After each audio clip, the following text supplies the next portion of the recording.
Happy Thursday, gentlemen. Wonderful, wonderful week in fantasy football last week.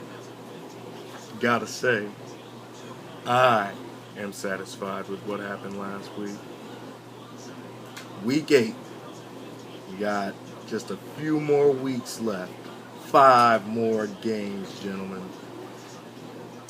The East seems to be gridlocked with 3 teams at 5-3.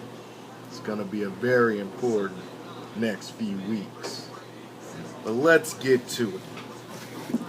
My disappointments for last week.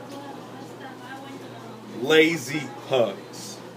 I don't know why you are even fighting for this matchup. 42 came at you with a mediocre squad at best.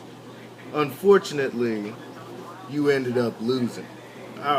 You could be the weak link in the East for now, but I think it's safe to say that you should have won this game.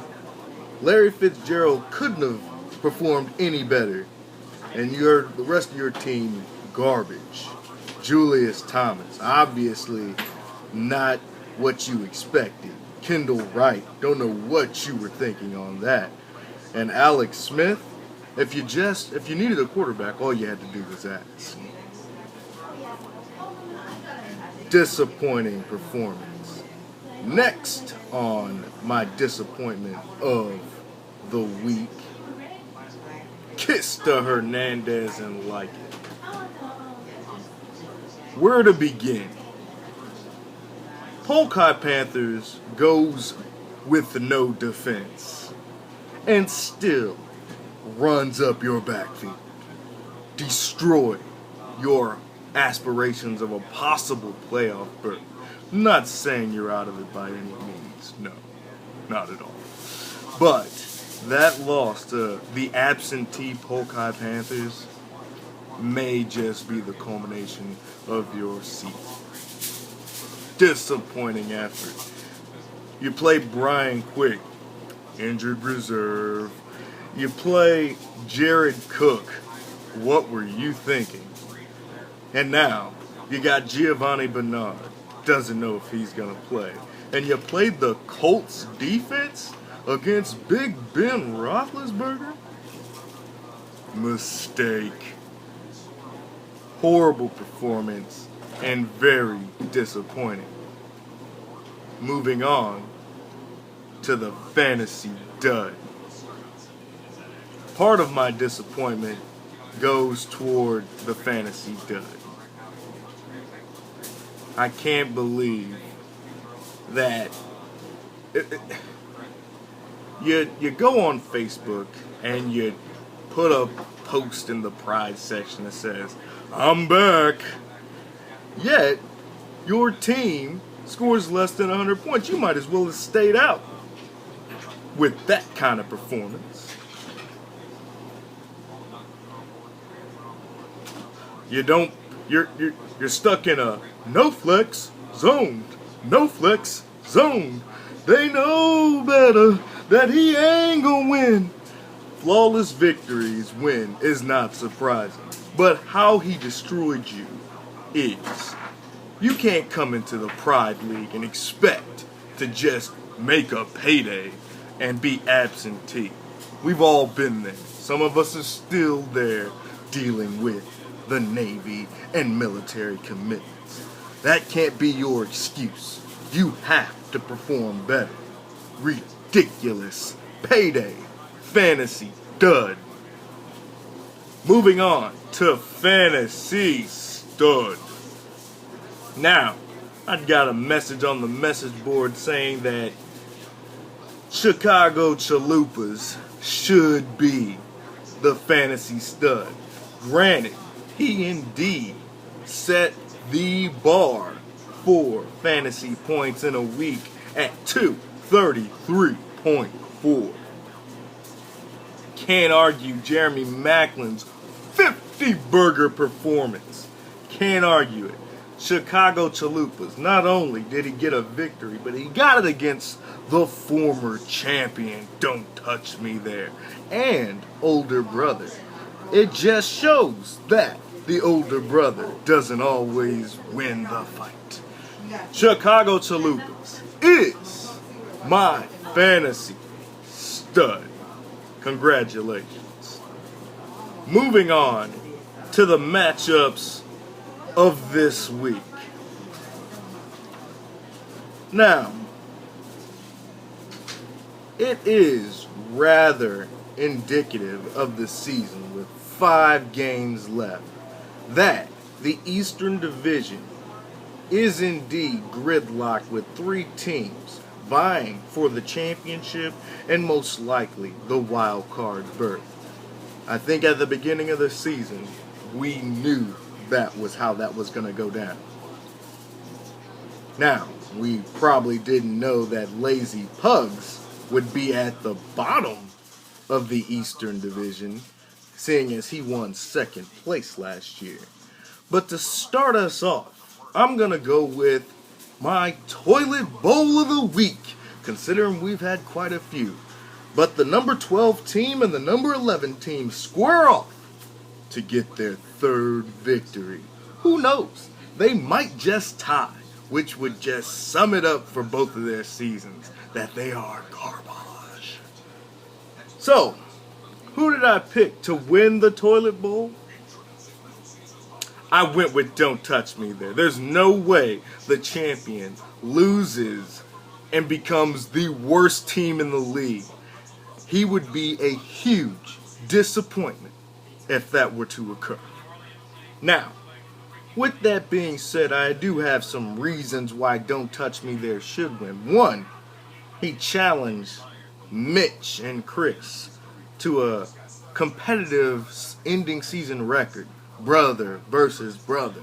Brolo El Conyado said that him and Chicago Chalupas would have a better cumulative record than Mitch and Chris.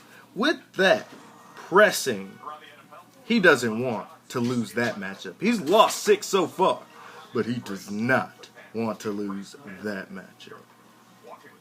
Granted, Russell Wilson, taking the team on his shoulders, goes into Oakland. I see Oakland not being able to stop Russell Wilson. LaShawn McCoy against Houston's D. It's no phenomena that my team has poor speed when it comes to the linebacking core. I just think LaShawn McCoy and Darren Sproles will probably combine for 250 total yards together. So I do believe Don't Touch Me there has a more favorable matchup than, say, Lazy Pugs playing Miles Austin and Riley Cooper. Sorry. That matchup goes to Don't Touch Me there in the major toilet bowl of the week. Moving on to my actual game of the week. I have to say, it is Discount Double Check Yourself versus Classy Strippers. This should be for the title of the East. Granted, there was another matchup that I'll get to later that easily could have been the game of the week, but I'm pretty sure how that one's going to turn out. This one could be a little more iffy. Who did I take? I took Discount Double Check Yourself, of course. Aaron Rodgers may be on a bye week, but it seems like Classy Stripper's whole team is. He has me in the running backs. Granted, his running back advantage is dominant over mine. However, the rest of my team is phenomenal.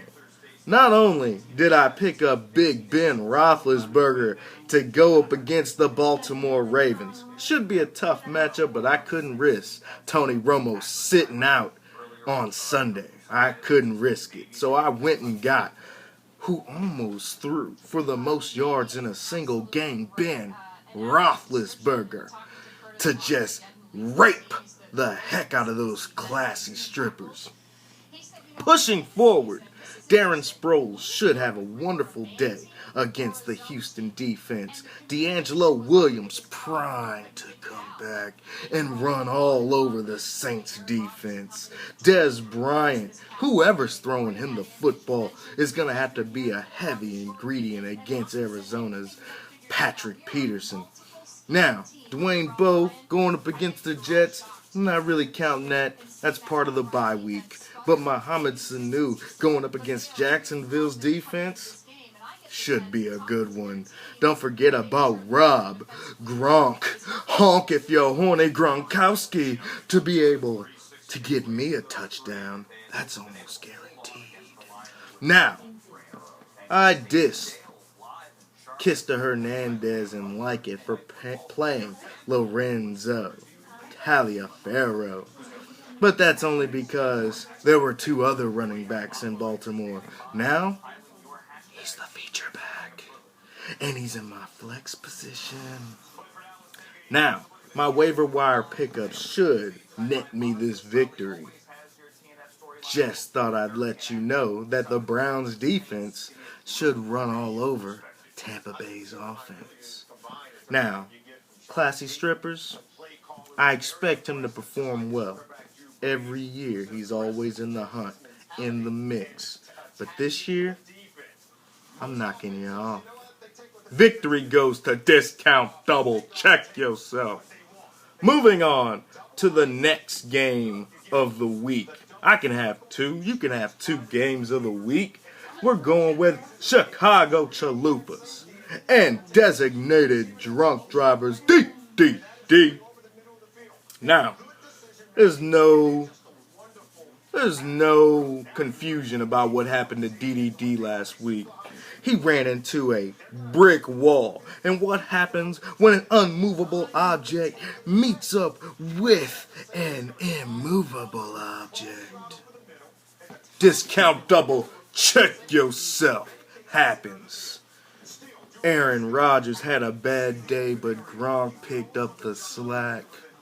Now, after that loss from the hands of Discount Double, check yourself, I know DDD will not take this lion down. I know Peyton Manning will not take this lion down against Big Tom Brady. So I expect a shootout in Gillette. That's why I picked DDD to win this matchup and knock Chicago Chalupas out of the championship race in the Eastern Division. DDD with the victory. Now, to the rest of the matchups that may or may not matter toward the playoffs. Let's go with Polka Panthers and Payday. Now, these are the 2 most ridiculous owners of the year. I don't know if Polka Panthers is even going to set his lineup this week. You gotta put the bottle down, brother. Put the bottle down and set your lineup. View the games on Sunday instead of recovering until 6 p.m. Help a brother out. But Payday, even if he is out to sea or taking care of the family or doing whatever they do in Guam, mess with strippers, by the way, classy strippers, by the way, he still has been very absentee. I don't know which owner is worse. So, but to give the victory, I went with Payday. Simply because Drew Brees is going to have a wonderful day against Carolina. They have something to prove, more so than what their record has shown. Think Payday has a solid team if he can fix the bye weeks. Ridiculous. So, Payday to beat Polka Panthers. Next on the list, Kista Hernandez and Like It versus Flawless Victory. Who did I give the victory? I'm done doubting Flawless Victory and his control over the Western Division. Now, Kista Hernandez and Like It needs to win this game if he is to even have any remote chance of maybe winning this division or maybe going into the wild card position, he must win today or fear elimination from the playoffs. Who did I pick? Flawless Victory. He's going to crush Kista Hernandez's hopes and dreams as Andrew Luck on Monday night will more than likely hit up with T.Y. Hilton at least 2 times in the end zone. That kind of matchup, that kind of combination will be hard to defend against. Too many injury suspects on Kista Hernandez and like it for me to pick that team. Flawless Victory to go with 7 wins in a row. Truth is, Theraflu Severe Cold doesn't treat chest congestion. Really? New Alka-Seltzer Plus Day Powder brushes relief to your worst cold symptoms. Finally, we get to Johnny Clipboard 1 and 42. Now, Johnny Clipboard, middle of the road's been in the middle of the pack all season. Is this where he goes above 500 again and then maybe supplants himself as a contender in the Central Division? A possible contender in the Central Division? Or does 42 try not to be eliminated this week? You only get 12 games in the regular season, folks. 6 losses pretty much guarantees you watching from the sideline. Who did I pick? Johnny Clipboard 1. 42. Definitely better than last year. Everything withstanding. But Johnny Clipboard 1. His team is primed for this second half push. He should destroy 42. Those are my picks, gentlemen. Enjoy Halloween. Don't forget about